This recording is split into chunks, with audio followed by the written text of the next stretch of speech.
为了对抗严打，妓女在车厢里做生意。可是刚刚下车，3个男人就走了上来。你们俩都来啊？干啥的啊？大哥，我咋的了？我傻你？你花样挺多呀。就给了100块钱，我啥也没干，他光让我在那穿裙子来的。穿啥？穿裙子，而且吧，每次都不重样，然后他那个，我感觉他不像卖服装的，就是有点变态。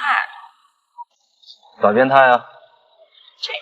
这我也不知道，就是玩呗。严肃点。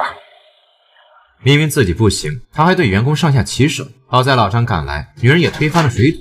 有了这个动静，女人才堪堪逃脱。见到男人又是老张，女人微微一愣，可她知道老张目的不纯，便一直都没有答话。老张发现了她染血的手，然后就转身离去。再回来时，送上了碘伏和绷带。擦点药，包一下。老张态度强硬，看到老板满脸醋意。一个精神小伙进门，想要洗洗自己的毛衫，眼见这家伙坏了自己的好事，老张直接暴走。他妈什么毛呀？赶紧滚蛋！跟我俩动手是吧？你们不知道是有事儿了？你知不知道我是谁呀？什么乱？滚蛋！哎呀，打我是吧？找死是吧？你再动我一下试试！哎呀，滚蛋！听见没有？我弄死你！你给我等着！老张如此这般作为，也算是感动了女人。他第一次不用偷偷跟随，开始了并列前行。别再跟着我了，下回一起去滑野冰吧。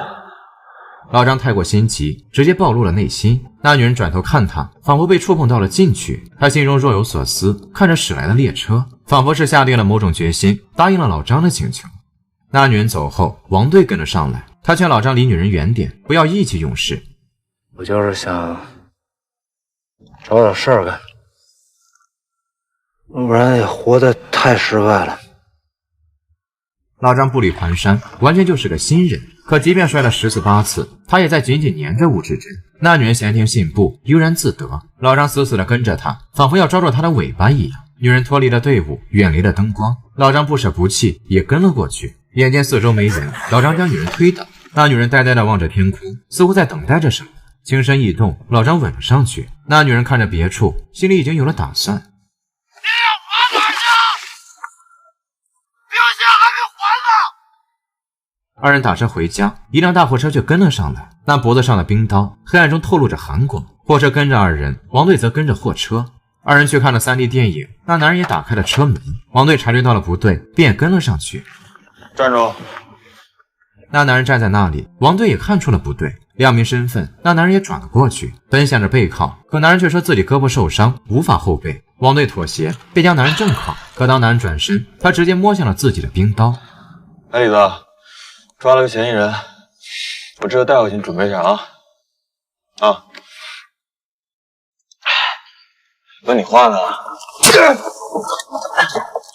王队还想起身，可那男人却双手持刀，再次砍了下来。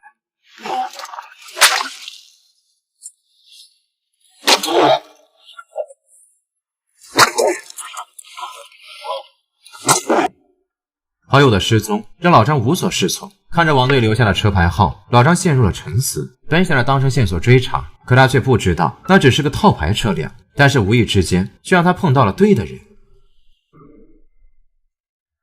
与其说他在找犯罪凶手，却不如说犯罪凶手在跟踪他。似乎是发现了危险，他赶忙逃离，找了一处人多的舞厅，他在这里待到了天亮。作为刑警，他知道如何反跟踪。那男人的货车已经变成了男人的目标。他跟着车辆来到了一处高桥，那男人扛着帆布包裹来到了桥边，打开袋子，里面装的正是王队。一袋的尸块被他扔了下去，路过的货车成了他最好的抛尸工具。老张看到眼前的一幕才知道，这男人就是分尸案的罪魁祸首。沉默寂静，在说不清的情绪之中，老张有些出神。跟踪着男人，他又来到了滑冰场，远远的老张就发现了那个男人。等他近处一看，他幡然醒悟，走到广播室，他验证了自己的猜想。冰场的滑冰的梁志军同志，听到广播以后，请到服务台来一下，有人找。梁志军同志，有人找你。得知自己暴露，那男人越滑越快，老张光着脚奔跑，根本就追不上那人，就只能看着他逃离。老张报了警，可吴志珍却什么都不肯说，指名道姓要见老张，这不禁惹人怀疑。你先下去。老张好声好语的劝解，吴志珍却什么都不说。但是明眼人都知道，她老公就是假死，这么多年凡是接近她的，都死在她老公手里。吴志珍流下了热泪，仿佛想起了伤心的事。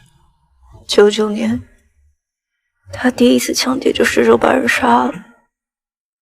当时他怕得要死，不知怎么就想出个替生的办法，让你们永远也找不到他。结果他把你们都骗了。这么多年他隐姓埋名，监视我的生活，我就是在陪着一个活死人。想逃啊，逃不掉。吴志珍担心被杀，所以才隐瞒了真相。撂了。